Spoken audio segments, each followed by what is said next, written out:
Good evening. We're beginning lesson number 2 tonight. And lesson number 2 is the joy of purpose, facing stress with patience, mindfulness, and hope.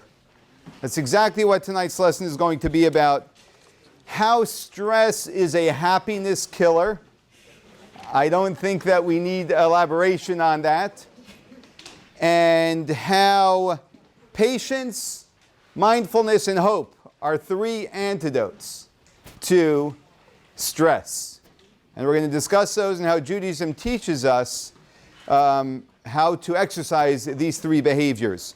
And I want to go back to last week for a moment so we can flow from last week's lesson right into this week's lesson, because it really is a continuation. We discussed last week how humility, leading a life of humility, is the greatest tool for one to employ if they want to live a happy life. Humility actually is a solution to most problems in this world. Almost every problem. And the reason why is because almost every problem comes from this obsession with self that every one of us has, beginning with myself. Hopefully we minimize it through paying attention to what we're learning, what you may have learned in the past, and what you learn in the future, so that we introduce more humility. But every single one of us has a very strong sense of self, and we have a very strong sense of self-orientation, which is a problem, but it's a human problem because that's the way God created us. We're not bad people because we have this problem. It's part of our process in life. And so humility is simply getting out of being self-oriented and living a life which is oriented with something greater than ourselves. Okay? We'll say it's a purpose-oriented, mission-oriented, and God-oriented. And we discussed how the deepest way to experience humility is when we lose ourselves in things that we do, which in modern day lingo is getting into a flow state, where you're just flowing in what you're doing, like the Olympic athlete that may be skating and knows of nothing going on around them at that moment other than themselves skating as they need to skate. They can't be thinking even about the people they're competing against. That will be a distraction to their flow. They'll think about it before, they'll think about it after. I remember there was a professional entertainer that once came here to do a concert. And this is a guy who was a really professional entertainer. And 45 minutes before the concert, he was sitting on the side, and I went over to him to talk to him. And he's like, shh. Like, you're not allowed to talk to me now. He was going into a frame of mind that he wanted to be in as he was performing. And so he was entering into a flow state. That's what he was doing. And so that he's just focused completely on what he's doing. And the more we're focused on our mission, the less we think about ourselves. And there's a story from the Talmud with a great sage by the name of Rabbi Yochanan ben Zakkai, one of the greatest Jewish sages in our history, who lived during the destruction of the Second Temple and helped led the transition of the Jewish people's survival, spiritual survival, through the destruction. And on his deathbed, he was crying, and he said, I don't know where I'm going to end up after I pass away. And his students said, what do you mean you don't know where you're going to end up? You're one of the greatest sages that ever lived. And the Talmud is teaching us, he never paid attention in his life to where he was at in life. He was just focused on doing what he needed to do. See, he was in a flow state constantly. Now, I don't know anyone who's in a flow state constantly. I don't know anyone who's in the flow state for an hour a day. Okay? So don't feel bad about this, but this is our ideal that we're striving towards.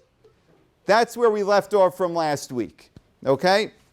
And this week, we're going to go into the stresses of life. Now, it's often said that human beings are born naturally happy. And you can sort of see this with kids, because kids, unlike adults, nothing personal to anyone in this room, but unlike adults, when kids get upset, they bounce back very quickly.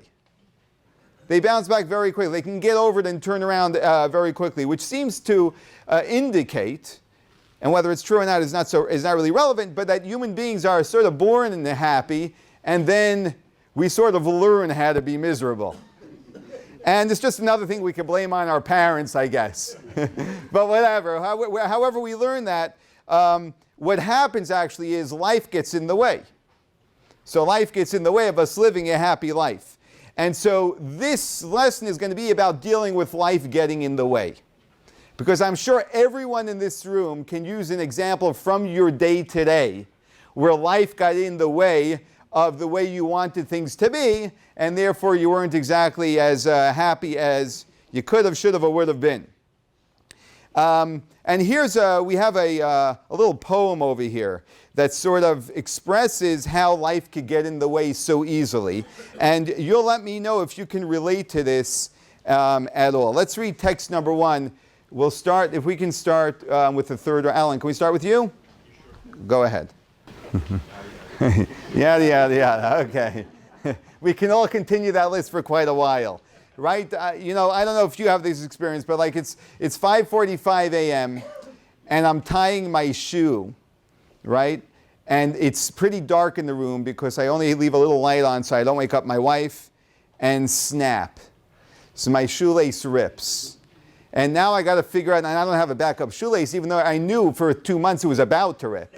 But that's not the problem. The problem is it ripped. And I can't see what I'm doing, and then I have to re-string it through the hole, and I can't see. And there goes what was going to be a very fun day to not such a fun day. Not only for me, but all the people who have to deal with me. So that's just classic of how life gets in our way. So if you go to page 49 in questions for discussion, do you find the central argument of this poem to be true, that this is so often what makes us upset? Now, there are major things that happen in our lives as well, which are sometimes very unfortunate and can also make us upset. But there's a lot that's been written about the small stuff, like don't sweat the small stuff. Don't sweat the small stuff, right? That's what they tell us. And that's because this poem is actually arguing that the small stuff actually can make us more aggravated or to remove more happiness from our lives than the big stuff. Can anyone guess why that would be? Can someone give me an argument as to why the big stuff is easier to deal with than the small stuff? The small stuff compiles. Small stuff compiles. Big stuff you don't have control over. And you know what? Sometimes we muster up a strength when it comes to the big stuff. We actually muster up strength. But for the small stuff, it's all that little stuff. It's like, get out of my way. What are you doing here? Right? But the big stuff, we know we have to rally, and somehow we rally around. And that's why there's some truth to this statement. You know, it's like the story about two Jewish grandmothers that meet each other, Molly and Esther. Okay? That's no one's name here, right? So Molly and Esther meet on the boardwalk in Miami Beach, and they're talking, and they haven't seen each other for like 40 years. So Molly says, "Oh, Esther, how you doing?" Esther says, "Fantastic." And what's going on? So she says, "Well, you know, my one daughter married a doctor, and they have 4 kids, and this and that. And my other daughter married a lawyer, you know, and has 3 kids, and such nachas, wonderful, right?" And she turns to her friend Molly and says, "Molly, what's going on with you?" She says, "Well, unfortunately, we don't have children and we don't have grandchildren." She says, "You don't? What do you do for aggravation?" So, you know, sometimes with all that little stuff going on in our lives, we begin to view things. That way. So, whether the big stuff or the small stuff create more aggravation in our lives or not, we all know that the little stuff does create a lot of aggravation. So let's go to learning exercise number 1. And if you can list 3 recent experiences that triggered internal stress. Okay? It doesn't have to be a major thing. It can just be like the guy in front of you wasn't turning when the light turned green. Okay? Or the guy, in front of you in the coffee shop couldn't find the money to pay and you were held up for another 3 minutes. Or something like that. You know, the hot water wasn't working this morning when you went into the shower. Or my daughter just got stuck in the shower with a blackout on Sunday morning. Anyone have a blackout on Sunday morning? So, whatever. Okay, things happen, right? Okay. I just want to get you into feeling what we're dealing with, okay? We're going to discuss as the first way of dealing with all of these aggravations in our life, the virtue of patience. And when we say patience tonight, we do not mean patience as in I'm going to tolerate the fact that I'm on this long line that's going very, very slow and should be going very, very quick. That's not the type of patience that we're talking about tonight. But we're talking about actually coming to terms with a situation, a hardship that we're dealing with. Just coming to terms with it. This is the hardship, this is the reality I'm dealing with, and I would actually use the word accepting it. I'm simply accepting that this is what it is. And I have patience by just being patient with it and letting it be, as opposed to getting aggravated and angry at it. Can you relate to what I'm saying? Okay? It's a very hard thing to do. It's a very hard thing to do. Some people don't believe it's possible, actually. That's how we've been ingrained through probably seeing people around us just till the age of, 98, just simply getting aggravated, But is it possible for us to stop getting aggravated? Is that possible? And Judaism says absolutely. We have to start accepting what is, and we're going to understand how we do that. Let's read text number 2 to understand the patience, and then we're going to see a core point in this reading, which is really important. Text 2. There's a very key point over here, and that's what we have on the screen. Instead of seeking to change the situation, people exert control by changing themselves to fit the situation. Most people don't do this. This is the art of life, by the way, right here. Instead of trying to change everything around me, what should I be seeking to change more than anything else? Myself. Myself. That doesn't mean we never want to change situations, but it does mean that if whenever there's an issue, we're always trying to fix everyone and everything else, we're going to live a very frustrating life. Whereas when we can change ourselves in the way we see something or our attitudes towards something, the way we see the world, that can change the way we take in so much of what's going on around us. Viktor Frankl, who I mentioned last week, the author of Toward the Meaning of Man's Search for Meaning, he says, when we are no longer able to change the situation, and he's a Holocaust survivor, so you understand what he's talking about, when we are no longer able to change the situation, we are challenged to change ourselves. And you know what happens when we're given the gift, and I say that gift hesitatingly, because usually that gift doesn't come in a pleasant manner. But when we're given the gift of being forced to realize that we cannot change everything and everyone around us, and we need to look within, the gift of that is that we realize how we can really develop ourselves, and the whole world suddenly looks much different than it used to look, and that fixes so many problems. There's a saying in Chabad philosophy, which I may have mentioned last week, Chabad munt pnimius, which means Chabad demands inwardness. Okay, everyone's going outward, trying to fix everything else, right? Whose fault is it? Right? How many fingers are we pointing? Right? We don't have enough fingers to point all the people we need to blame. Right? But when we look within, we can change the entire situation. So if you look at the question for discussion, what mental exercises could be useful for building patience? And the answer is what we learned last week. How happiness thinks. Happiness is created by thought. The word bisimcha, joy in Hebrew, is the same as machshava, thought. Our thought determines our state of happiness. And it's the way we frame the things going on around us as to the way they are going to affect us. And that's why our beliefs in life and about what happens in life are vital. They're absolutely vital. Our perspective on things will literally determine our state of well-being and our state of happiness. Because the way we see it is the way we're going to take it in. We don't need to change what's happening necessarily. We need to change the way we perceive what is happening. In fact, I just heard someone mention that the Rebbe mentioned to one of his secretaries in his early years of leadership that he's very grateful that he spent a lot of time developing a proper perspective on the world. Because otherwise he doesn't know if he'd be able to handle the position that he has.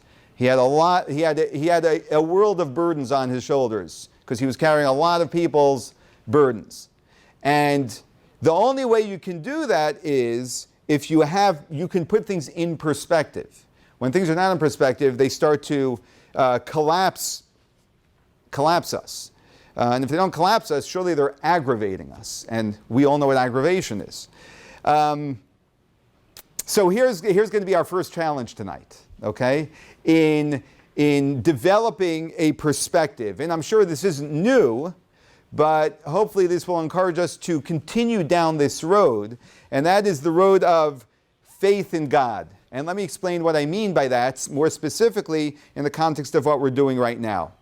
God is the creator of the world, and God continues, as Judaism teaches us, to constantly be involved in every single affair in the world. That means from your stub toe to what's going on in the Middle East today, okay, to ISIS, okay, from the biggest to the smallest, God is actually engaged in. Now, a lot of people would think that God only engages himself in the big stuff. And the reason why we get annoyed is because the happenings of the world are meaningless and left to chance. We always say, why did this have to happen? Why did this have to happen? You know, like, couldn't my day just go on without this happening? What are we saying when we say, why did this have to happen? We're saying that this didn't have to happen. This is a meaningless event that should not have happened, and we're angry about it. And if we're not angry or we're contained, we're a little frustrated. That is essentially saying one thing, and that is the happenings of the world are meaningless and left to chance. If we were to be able to realize, and we are able to, we have to cultivate it, and it takes time and engagement and study, but if we cultivate the understanding that God's engaged in everything and everything has a purpose and a meaning, then we do not dismiss things or get so frustrated at things so quickly. What do I mean?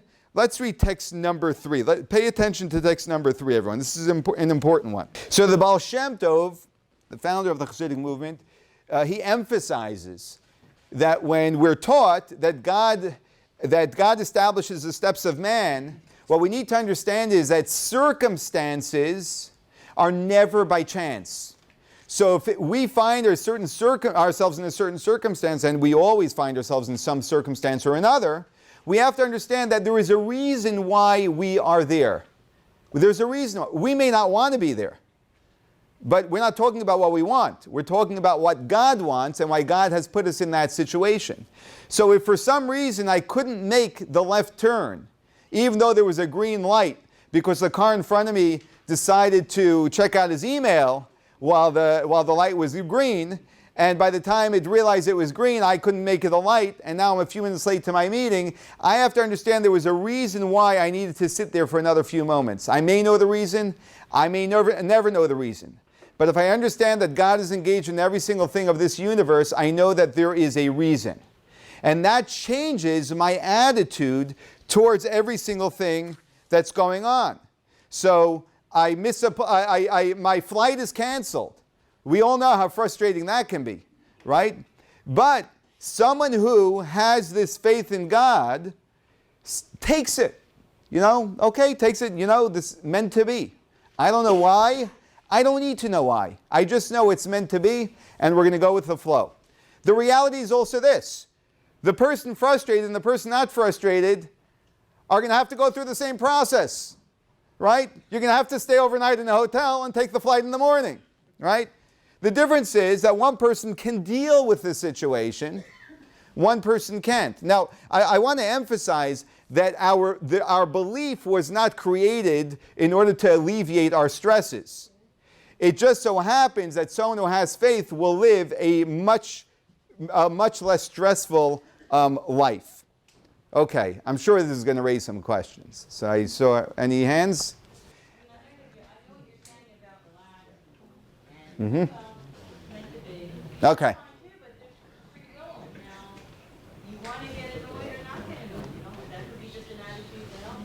Well, you hit the nail on the head right there. You know where our free will is? Whether we are going to determine our emotional state or whether we're going to let outside stimulus determine our emotional state. Right. So, okay. So that's why why I added. It can, so let me say this. It can seem like it's a coping mechanism. So I'm telling you that it's a worldview. It's a worldview. It's not a coping mechanism. It seems like it is. It's not. And it just happens to help tremendously with stress. And I'll tell you this. If you choose to hit the gas pedal and go through the red light and make the left turn anyway, that is also what was meant to be. But only in hindsight. Only in hindsight. But truly, I say that truly. Whatever is was meant to be. Whatever is was meant to be. That's called accepting what is. Right? It doesn't mean we don't want to change things for the future. It doesn't mean we don't want to learn from the situation. Okay? But it does mean what happened or what is right now is, and I accept that because this is obviously what was meant to be. Okay? Okay. Yes.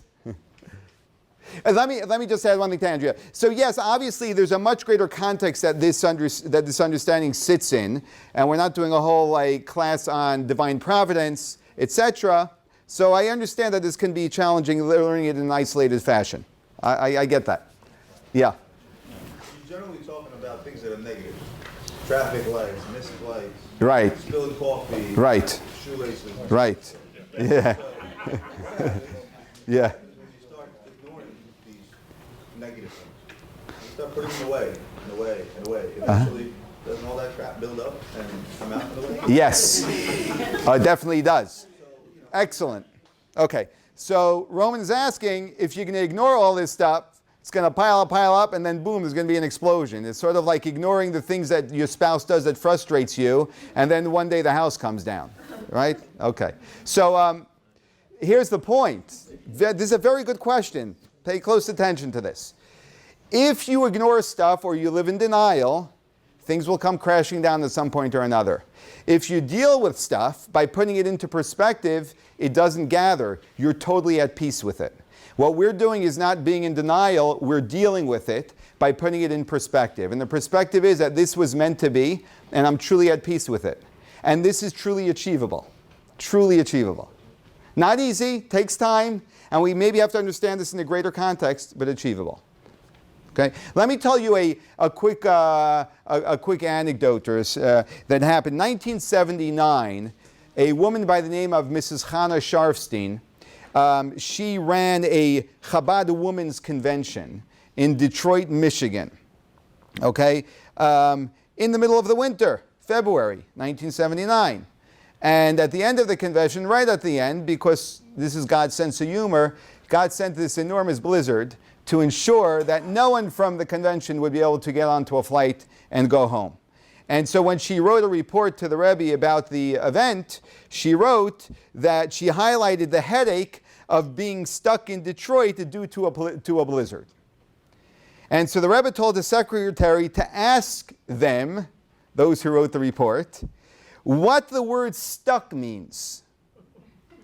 Now, the Rebbe knew English very, very well. He spoke with a heavy accent, but he knew the language very well. And he asked them, what does the word stuck mean? He knew what the word stuck means. He was asking them, what do you mean you got stuck? People don't get stuck. God kept you in Detroit for a reason. I don't know if I know the reason. I don't know if you know the reason. But you definitely didn't get stuck in Detroit.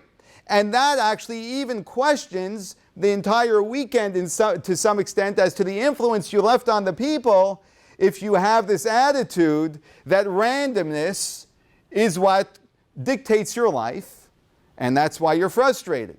But that was the message there. What does stuck mean?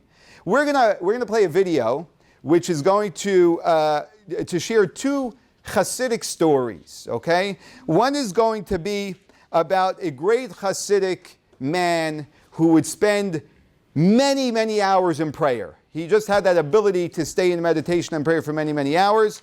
And the other is about another Hasidic Jew who came to have the great honor of having a private meeting with his Rebbe. Okay? And something happens to both of them, and they both deal with it in a certain way. And I want to discuss, after we hear both of the stories, how these two people dealt with it. Okay? So here we go.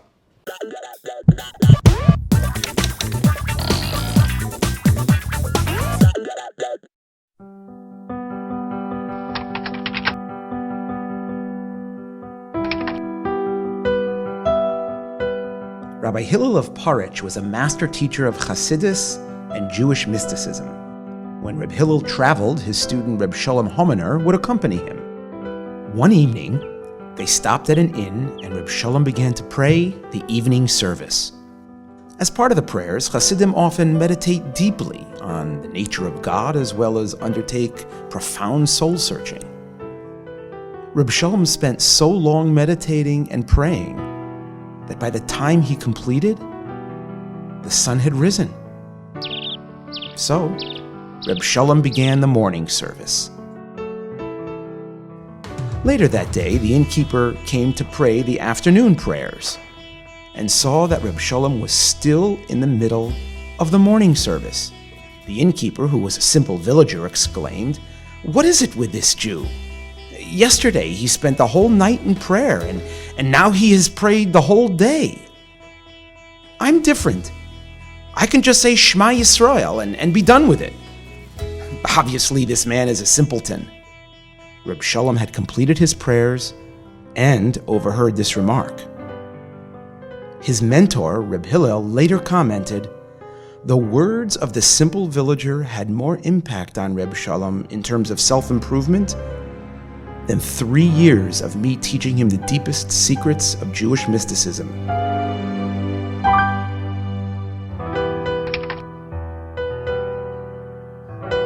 Rabbi Gershon Dov of Pahar was a chassid of the 5th Lubavitcher Rebbe, Rabbi Sholem Dovber of Lubavitch. One of the highlights in the life of a chassid is when he meets privately with his Rebbe to discuss his spiritual life and receive direction for improvement. After much preparation and soul-searching, Reb Gershon came to the town of Lubavitch for his long-anticipated private audience with the Rebbe. As he waited in the antechamber of the audience room, Reb Gershon stood lost in thought near the place where the Rebbe's family hung their overcoats.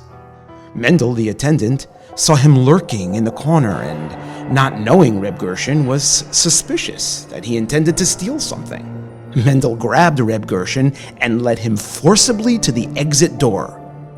Instead of explaining himself to the attendant, Reb Gershon wept and exclaimed, "I've been driven out of the Rebbe's antechamber. Evidently, I'm not ready for my private audience."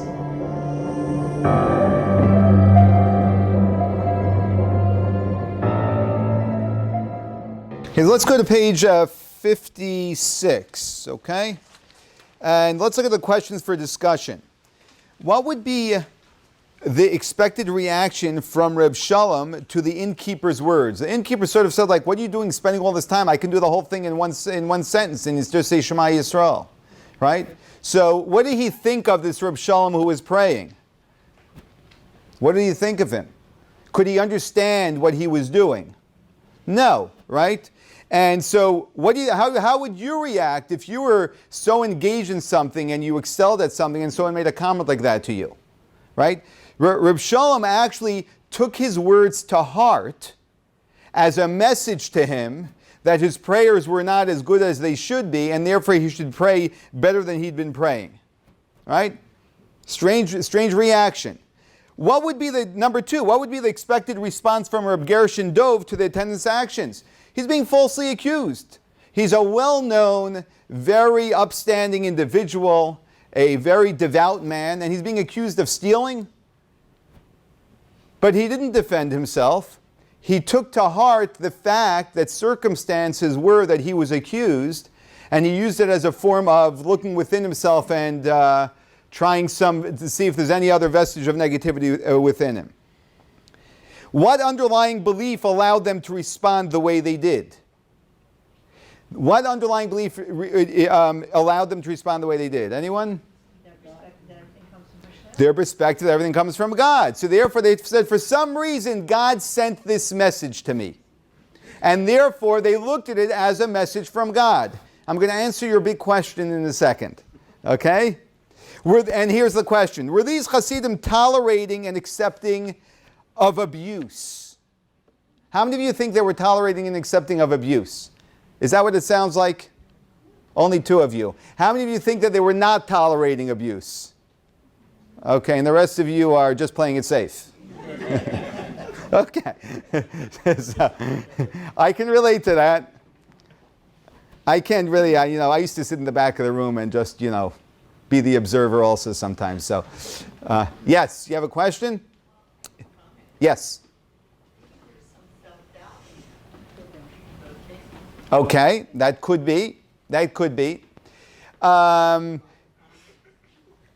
Right. So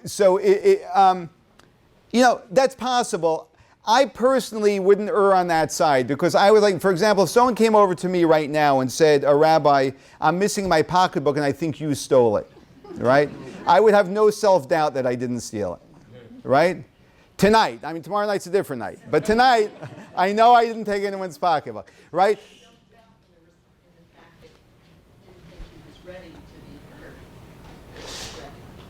Well, he wasn't told whether he was ready or not ready. He was just told that he's being suspected of something. But he also said to himself, well, maybe I wasn't ready.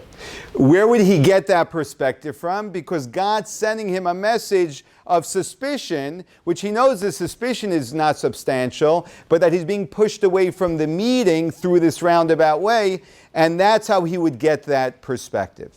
Now, here's the thing. When I permit what you say to me to dictate how I'm going to feel about myself, then I am tolerating and accepting abuse.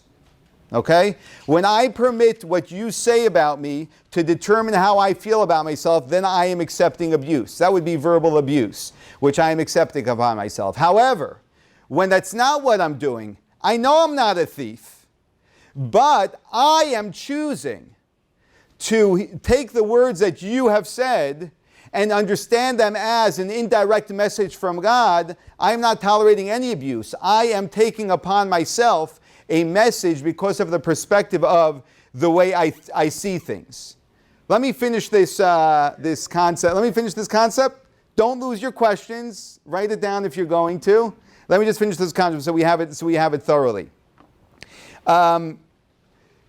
Now, what someone feels as a message from God is very personal. So no one's to tell anyone else, you should get, this means it's a message to you from God that whatever. But if this is what they chose to understand is what was happening, this is coming from a perspective of really living with the presence of God in their life.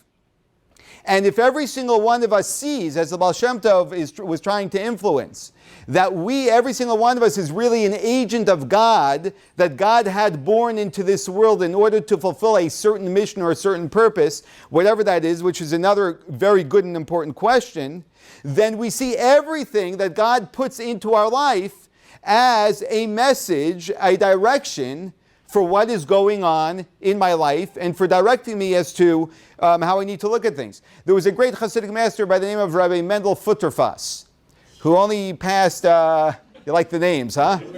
I'm testing you on everything but the names, okay?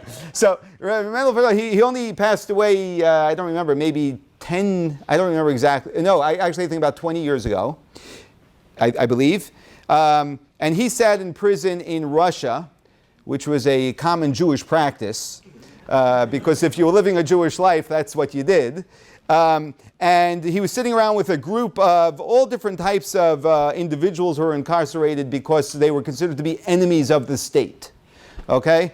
And they were really highly educated people, you know, doctors, lawyers, professors, writers, all different, and they were sitting around and they were all bemoaning their state of affairs and saying how, look, I spent so many years studying, I practiced as a doctor, and look, my life is being wasted. You know, and they're going around, everyone's really despondent, and they look at this chassid who they looked at as, you know, he actually was a very successful businessman. He just happened to have been that, but he didn't discuss that with them. And they saw that he was quite content.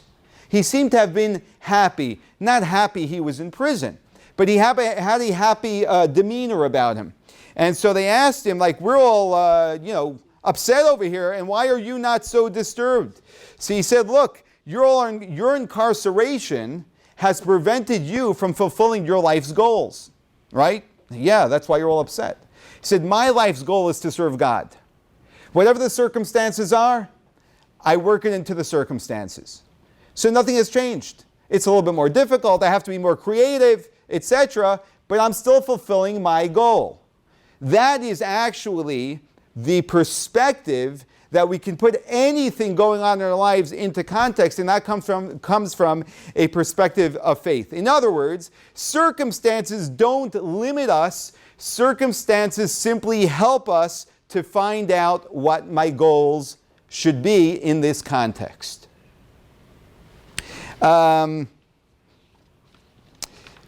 Connecting to last week, if we live a mission-oriented life as opposed to a self-oriented life, then we see everything in the context of my mission. When we live a self-oriented life, we see everything in the context of myself. When we live that way, we live with a lot of frustration. Truth be told, I don't know anyone that's living a life that's completely mission-oriented. I would say that all of us are somewhere in between self-oriented and mission-oriented. A little bit closer to this side, a little bit closer to that side, but somewhere in between, which is why we all know what frustration is so well.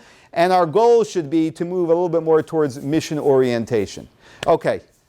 Your question still there? Go ahead.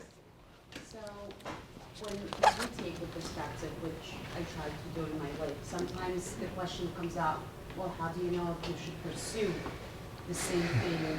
If there's a sign, if you're trying to do something, there's a sign, you're not able to turn and make it to the meeting, how do you know that you should pursue what you've been pursuing? Is it a sign of you completely Right.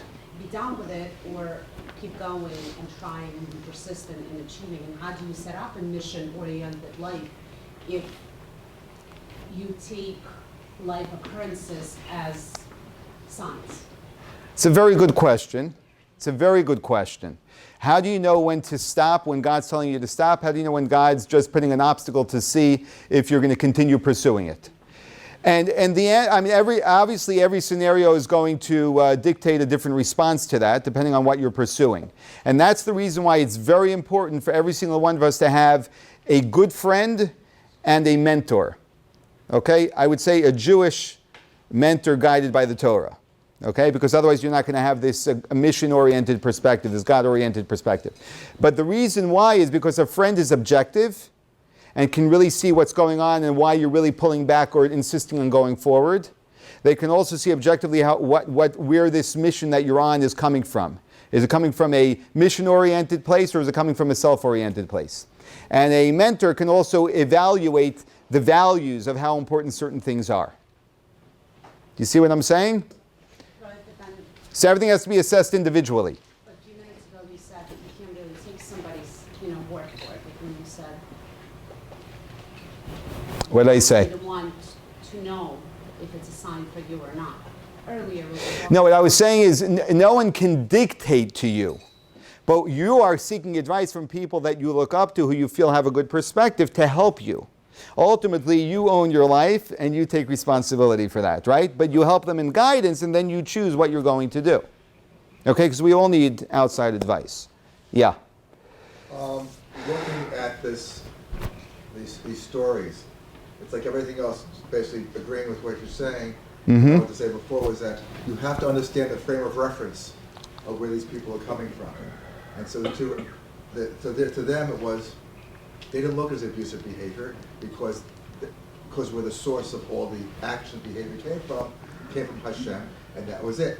Maybe as an outside observer, we look, God, these guys were obnoxious, but that didn't faze them. So to them it was like, it was okay. The result was, it was God's will, and they accepted. So whatever it is, the end result was, how they ended up, they're still at the same place, but a much calmer situation, a much greater acceptance of the situation, Right. which we should then now extrapolate into a lot of other areas ourselves. Right. Again, they didn't behave this way so that they can lead a calm life. They behaved this way because they had devout faith and belief in God, and that everything happening in their life was coming from God. The natural benefit of that is that we live calmer lives. Yes. In the first story, for example. Yes. We look at it from the perspective of the person that was praying day and night. What if we look at it from the perspective of the other person? Why didn't he learn, or where was the learning for that person that to see how prayer is done differently, that Shema Yisrael is not enough? Right. Well, that's a good question for him. Okay? In other words, that's his duty to be able to see things differently. He was a very simple Jew, and he didn't have that depth to be able to come to such a learning, possibly. But in other words, that's his business. There are two different things going on. There's him and there's him. We're talking about one side of the story. That's a good question for the other guy. And I don't know, obviously from the story it appears that he didn't have the depth to or the education to understand what he was witnessing. Okay, we're gonna move, can we move on? Okay. It's amazing because this is like a shorter lesson. I'm thinking, oh, finally we're gonna be able to get it all in. And it's like, wow. But that's good because we're really hashing out the material here. This is what we're going to go to what Judy was saying before so eloquently. If you go to learning exercise 3A, right? How happy are you right now? Give it a number. Okay, give it a number.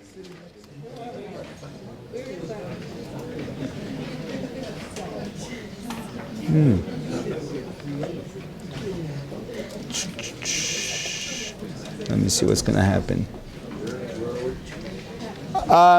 57. Is that going to work?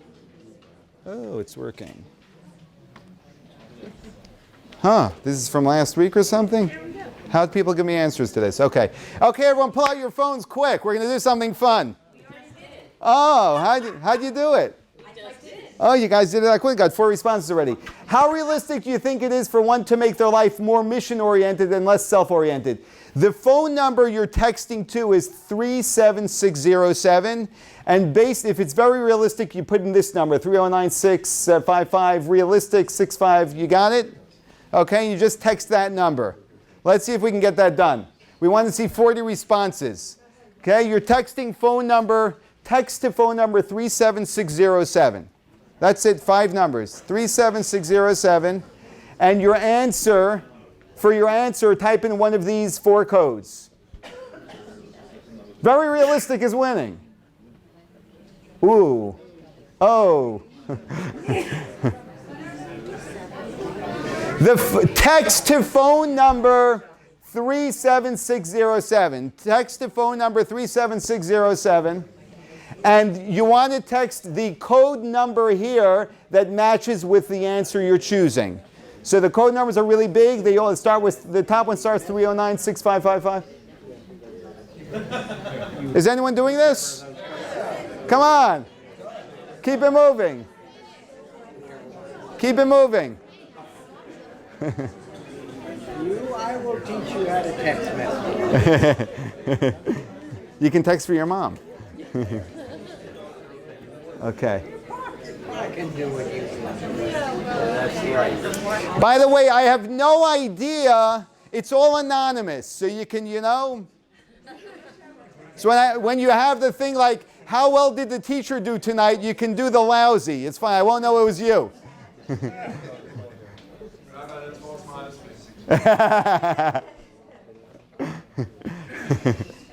That's arguable. Is that 40? Okay, that's it. We can only get 40 unless someone wants to sponsor a paid subscription to this. We always have ways, rabbis always have ways. But anyway, so wow, I'm very happy to see this, by the way. I'm really happy to see this. So we have a relatively optimistic class, but not so realistic. I can relate to that very well. I'm surprised we didn't get very unrealistic, because I think it's really hard to do this, but I think it's imperative for every one of us to find a way to start living a mission-oriented life. I think it's hard, but I think we all can do it. Otherwise, God would not have put us here. And if you need some help, I can give you some guidance on some things you can read and study, whatever it is to help you with that.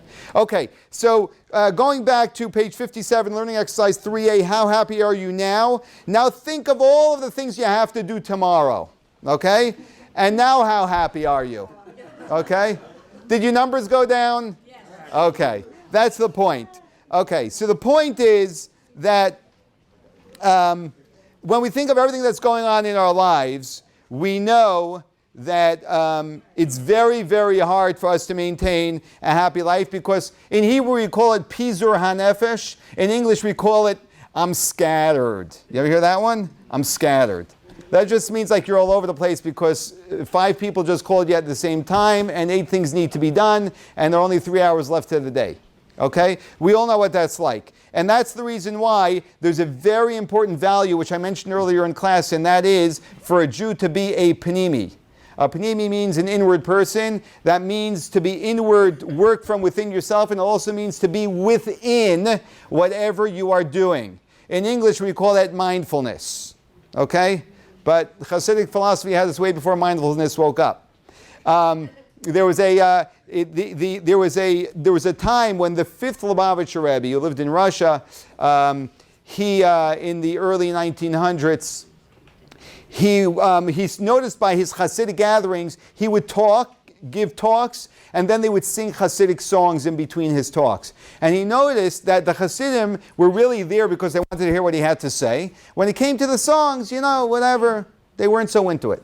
And he told them, a Chassid, or we'll say a Jew, where is er in ganzen. Where he is, he must be entirely there. You cannot be half there. There is a, I forgot what they call it. I think they call it it's a certain type of a voice when you're speaking to someone and they're typing on their computer. You know what I'm talking about?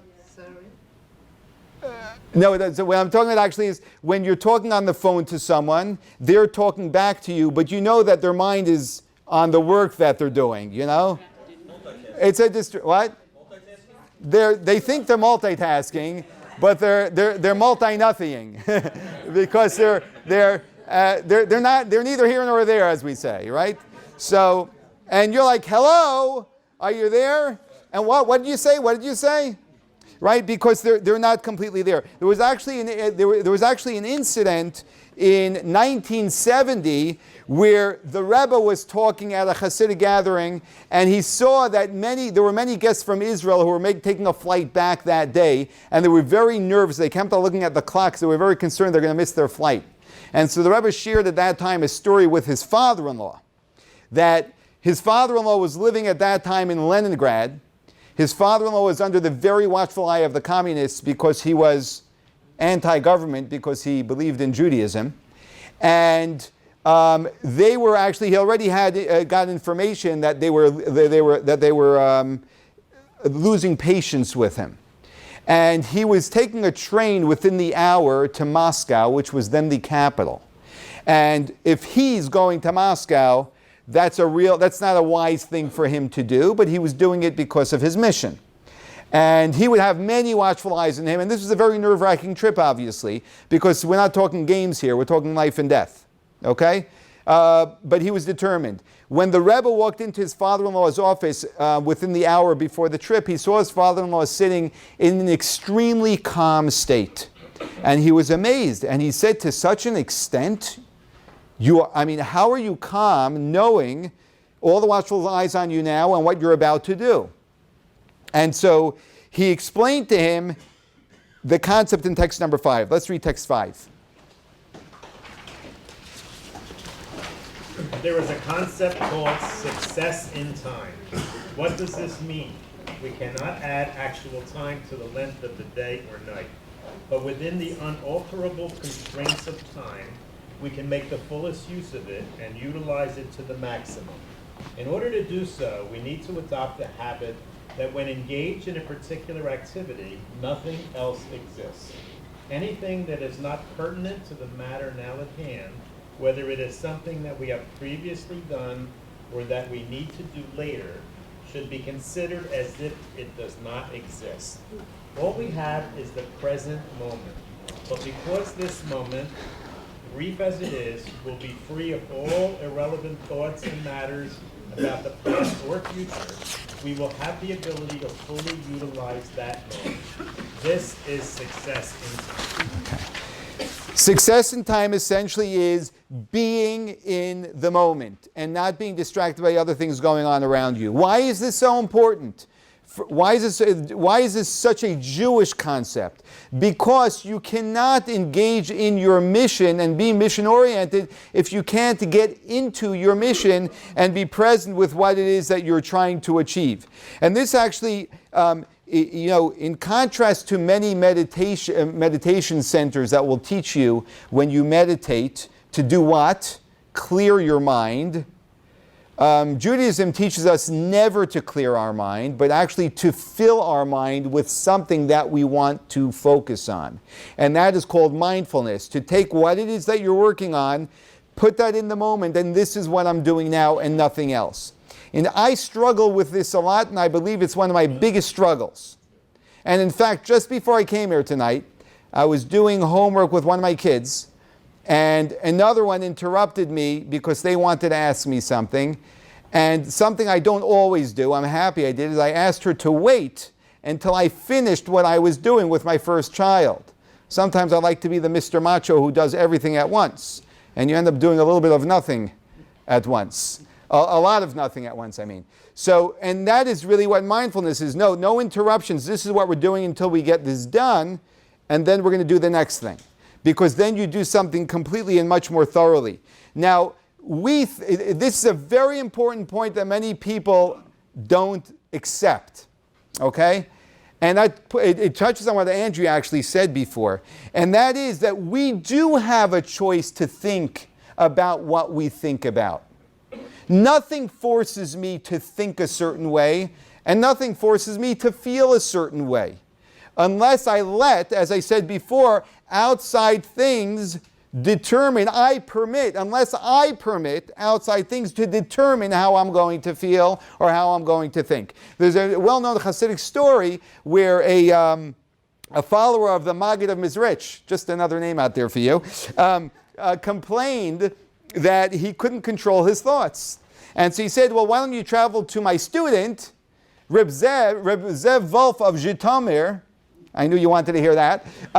He can help you with controlling your thoughts.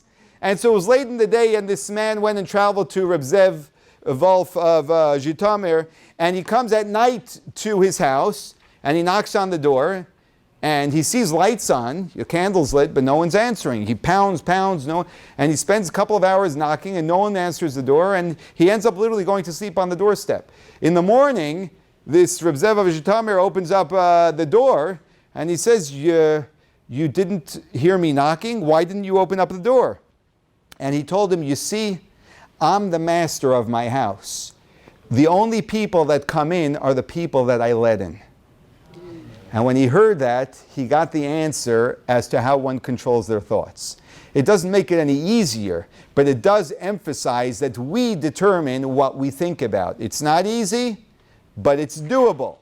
And living a mission-oriented life is not easy, it's doable, it's imperative. And therefore we have to put forth that effort in order to do it. Okay, let's now go to, let's see if we can get the next one up here. 1 second, everybody. We'll see if it pops up. We may do one more texting here, but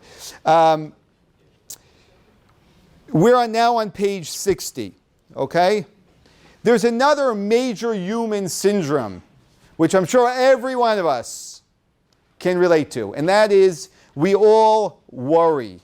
Is that true? How many of you worry here? Okay. How many of you feel that you worry more than you should? Okay, good. It makes me feel good, really. So I appreciate everyone that raised their hand there.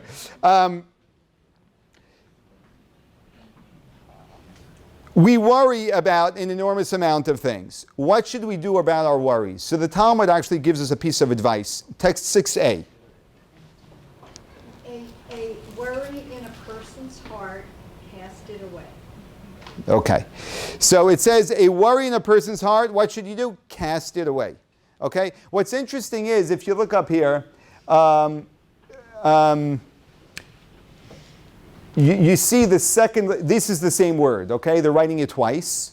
And they're showing you, you see, in biblical scripture, there are no vowels. We have vowels in our books, but if you open up a Torah, there are no vowels, right?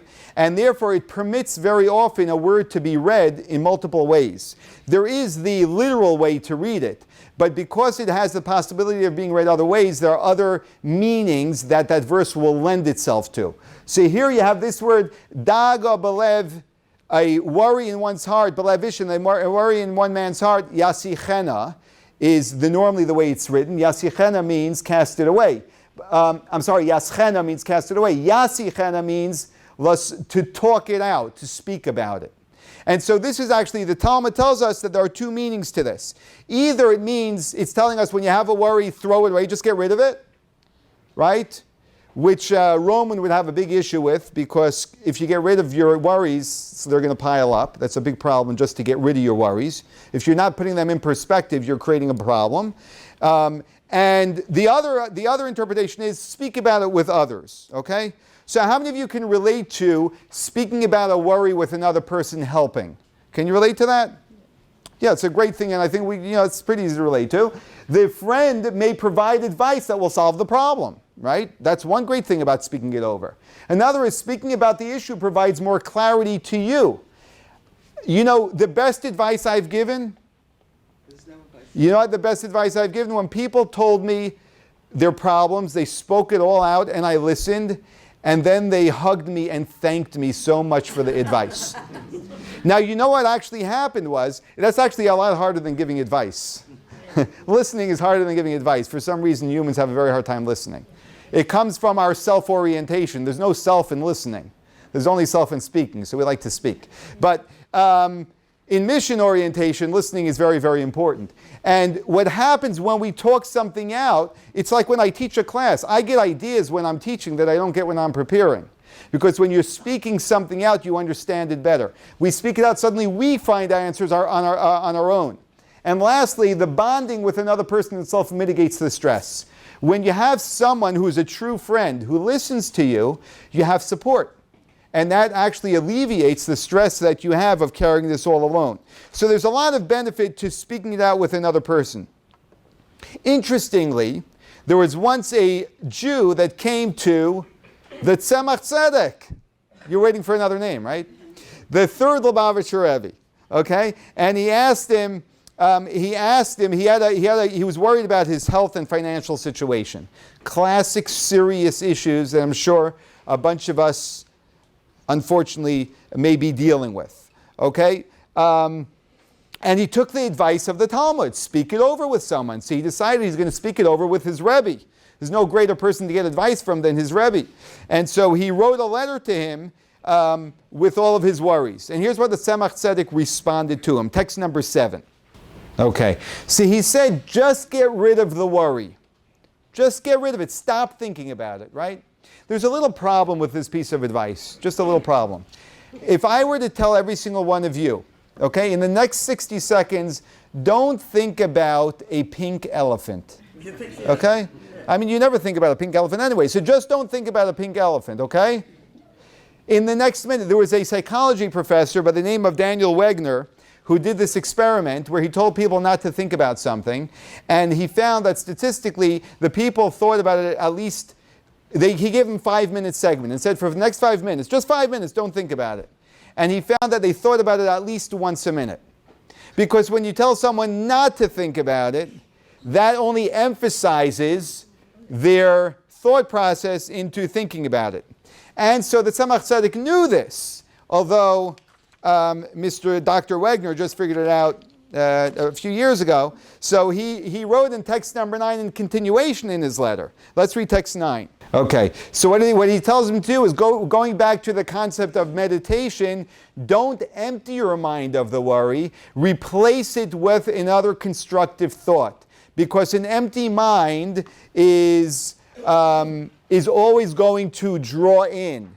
When you have a void, the void is always going to suck in whatever is available. It's going to grab, it's a vacuum, and a vacuum sucks in. So you have to fill it with something positive. And believe it or not, Daniel Wegner in text number 10, which we're not going to read, comes up with the same idea 200 years later. And he says that you should not empty your mind, but make sure you engage it in something else. Because if your mind is preoccupied with A, it cannot be preoccupied with B, with your worry. And so these are different ways of dealing with worry. One is speak it over with someone else. That can really deal with the worry. And number 2 is get rid of it and think about something else. But that's not really dealing with the worry itself entirely. There's another way to deal with this, which is a better and deeper way. And that's what we're going to talk about, to recast worries into hope. This is going to be a little bit challenging. It's going to be challenging, maybe more challenging than the beginning of the class when we spoke about the perspective of everything being done by God and its divine providence, it's meant to be, and accepting what is. But here we go, because we're a courageous group here.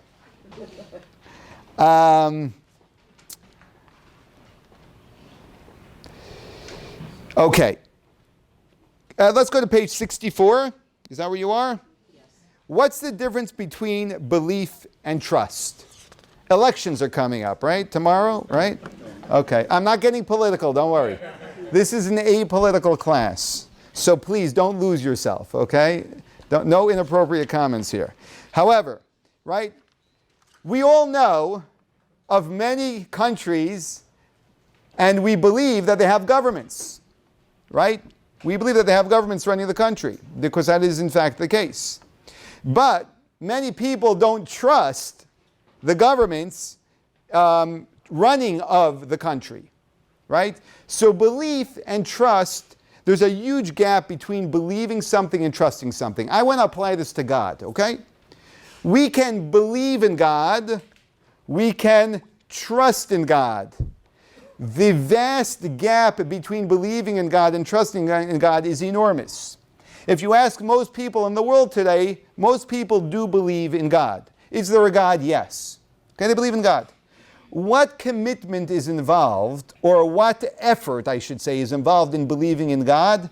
Not that much. I believe there's a God out there, right? It's not really, it doesn't require much from me. Trusting in God, that is a very difficult thing to do. In fact, we have a hard time trusting people. I mean, I'm not comparing the two, and we're going to see that it should be easier, one should be a lot easier than the other. However, trust is a very big issue that we as human beings have.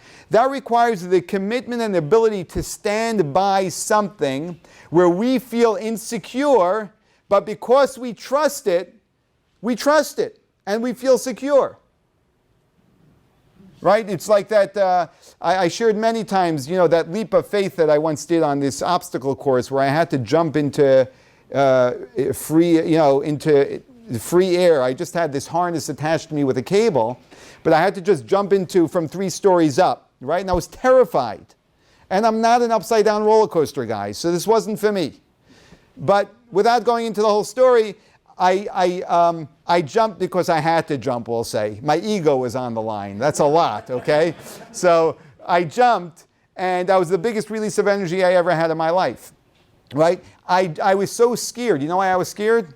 Because I didn't trust. I had a harness with a cable that went over a line down to an anchored guy on the ground, and there were groups in the camp that did this every single day. And I went up there, and I didn't trust it. Okay? Because every instinct in me says, you don't jump into midair, right? And so therefore, my fear was much stronger than my trust. How many of you can relate to your fear being much stronger than your trust, right? If you make a good backseat driver, that's because your fear is much stronger than your trust, even though you've been in the car a million times, right? And I'm the one who crashed, not my wife, right? But I'm the one who's getting nervous when my wife is driving, when she should be getting nervous when I'm driving, right? But that's because there's a gap between fear and trust. So what are the requirements for someone to be able to really trust? What do we need in order to really be able to trust? Well, here's a list of things, okay? And we'll do our best to discuss them in the time that we have, okay? We trust someone who has compassion, pity, and love for us, right? You don't trust someone who's not compassionate, that's for sure, right? Or doesn't have pity or doesn't love us. You can't trust them. You can't trust someone else. So that's a requirement. This is, by the way, these 7 requirements come from a book called Chovat Halavavot, The Duties of the Heart. It's a phenomenal book, and it does a great job in the area of trust and faith in God. And maybe, one day we'll do a class here on it. A series, because it requires a series. Is generous, we trust someone who is generous and kind, even if we are undeserving. Because otherwise we can't trust them to do good to us because they're always judging us. You know how it feels when you're standing around someone who's always judging you. I feel it the second I walk into a room. When there's a judgmental person there, I feel it. I know what it's like to be judgmental too. So, but hopefully working on that, right? Knows what is beneficial for us. We can only trust them if they know what's beneficial for us. If they don't know what's beneficial for us, well, we can trust they're nice people, but they may give us the wrong thing. We trust someone who is not forgetful about us or lazy about helping us. They never forget about us, so we can't be worried, hey, they may forget about us. Or they're lazy, I don't want to bother helping them today. We trust someone who is strong and thus can't be prevented from helping us. They have to have the ability to help us. Very often the people we love don't have the ability to help us. And almost lastly, has complete and exclusive control over our destiny. They can actually have complete and full control over us so that they can apply anything for us. And lastly, has already taken care of us in the past.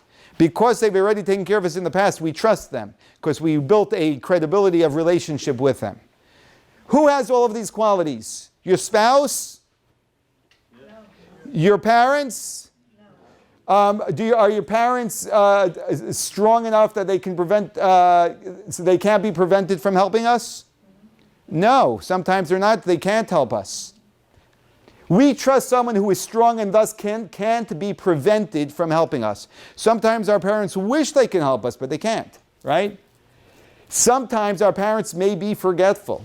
It's possible, right? Sometimes maybe they didn't take care of us so well in the past. It's also possible, right? Hopefully not in our case, but that may have happened, right? The only person that has all of these attributes is who? Is God, is Hashem. I want to tell you something. Trusting in God, you know, this is like, with everything we're discussing here, you know, as difficult as it is, that's how great the benefits are. That's the reality. The benefits are commensurate with the effort.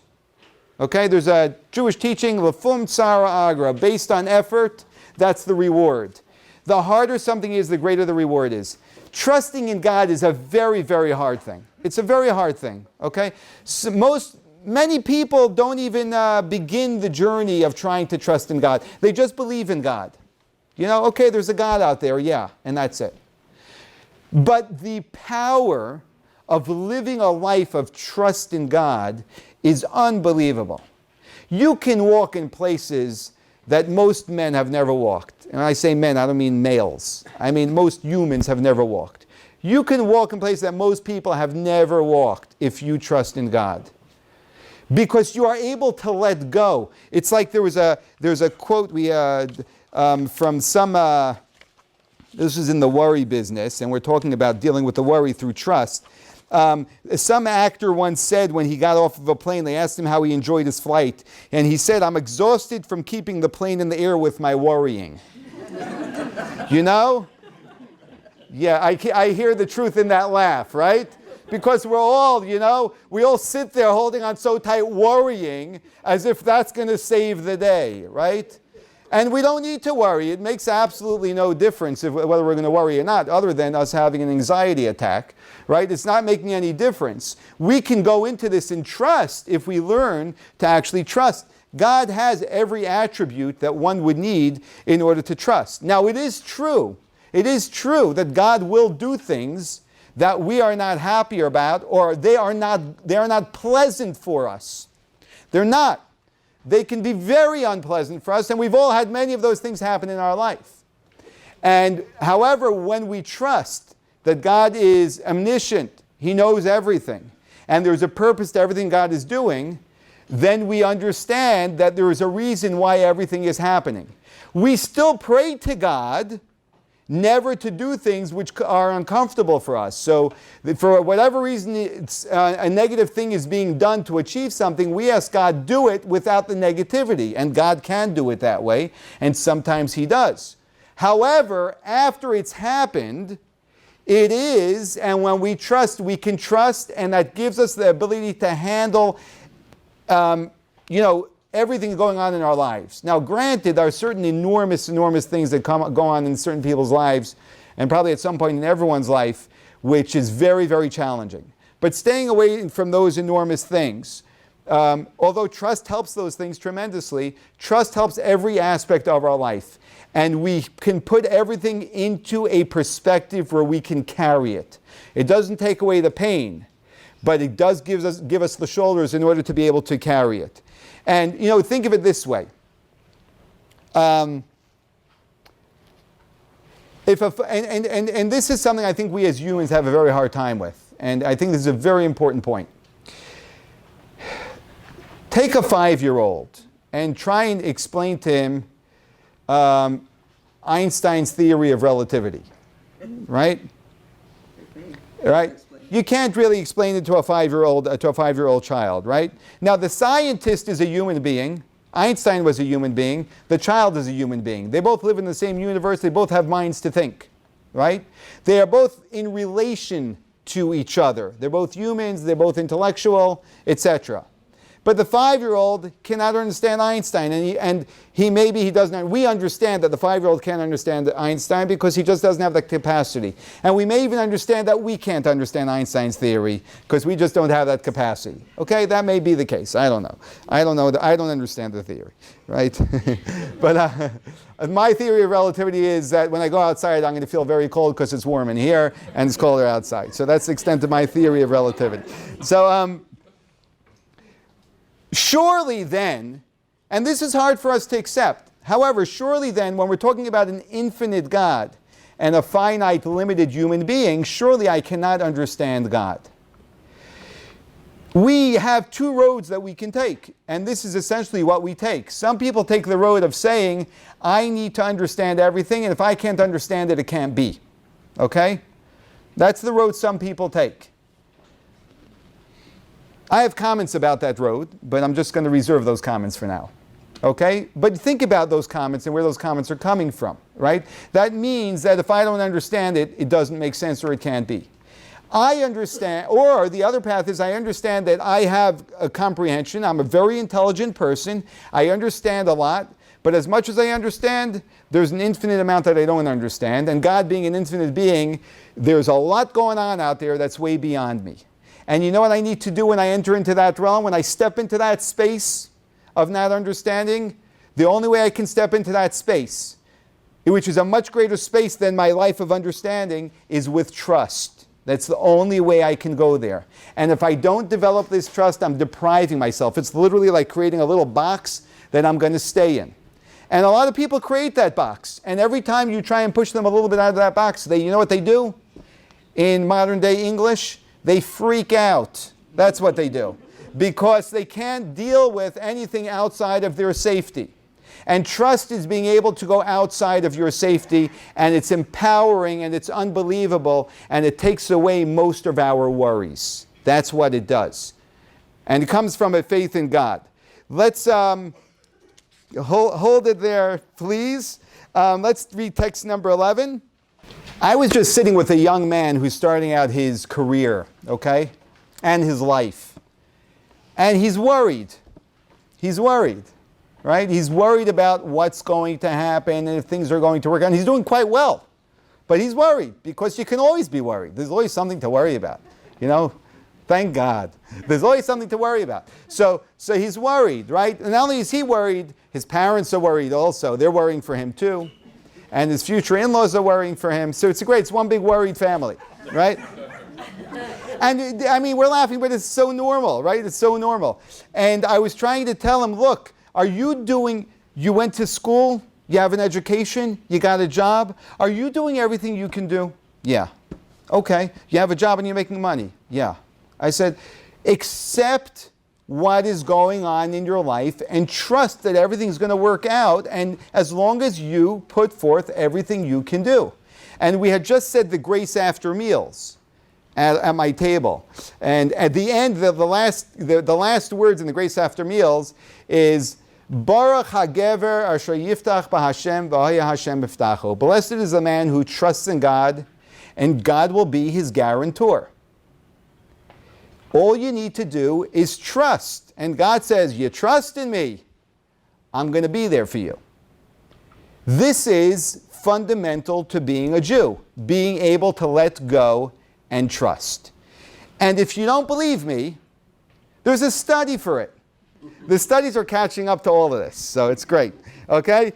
In 2010, there were 125 self-reported believing but not necessarily religious Jews. They believed in God, okay? Not necessarily trusted in God, believed in God. And they had elevated but subclinical levels of stress and worry. They had a lot of worry, but it wasn't a clinical level of worry, but it was worry, okay? So this study broke them into 3 groups. With one group, they did progressive muscle relaxation, PMR, okay, which is a way of easing the muscle tension and helping a person who's worried. A second group, they did, you know what they did with them? Nothing. And a third group, they created something called spiritual integrated therapy. You ever hear of that one? Neither have I. Okay. But I think actually our class is spiritual integrated therapy, actually. You don't want to be in therapy. Okay, it's spiritual integrated study. So there's a Jewish psychologist by the name of Dr. David Rosmarin, and he created a program where for a certain amount of weeks there would be this spiritual integration, teaching them faith and trust in God. And he actually used this book called Chovad Halavavot that I mentioned before, and he used different stories and different activities and exercises that they would have to do every week. And they went through this entire process. The results for the process are in text number 12. Let's read text 12. Okay, I want to say something really important in this emphasis over here about the Orthodox community. I think this is a very important point that they included in the results. Trust in God, right? A person can be very religious. That means they can go through religious rituals, but still not have trust in God because they're involved in the external ritual as opposed to what the ritual really means. Do you understand what I'm saying? Okay, so it's important, even if someone is a ritualistic Jew, to make sure that the rituals are deep. And deep means that they come with a deep faith and trust in God. And when we have trust in God, we alleviate our worries. So just to recap tonight's lesson, we first began by discussing how we need to live more of a mission-oriented life, and the way to do that is by realizing that everything that happens in our life is God speaking to us and guiding us as to where we should or shouldn't be going or should or shouldn't be doing. And so when things are happening in our life, it's God making those things happen when it's things that are happening to us. When it's things that we're choosing to do, that's our free choice. When it's something that I didn't choose to do that happened to me, that's God in my life and it's God directing me in my mission. I'm stuck in this airport, there's some reason why I'm stuck here. Then we discussed how important it is to be mindful, to make sure whatever we are doing, we're fully engaged in. We cannot fulfill our mission if we don't engage deeply in the things that we are doing. And lastly, we discussed worry And the way to deal with worry on the simplest level is speak it over with a friend, or get rid of the worry from your mind and replace it with other thoughts. But in the deepest sense, the way to deal with worry is by developing true trust in God, the one being that we can truly put our trust in, and then we live very powerful and worry-free lives. Thank you, everyone. Same time, same place next week.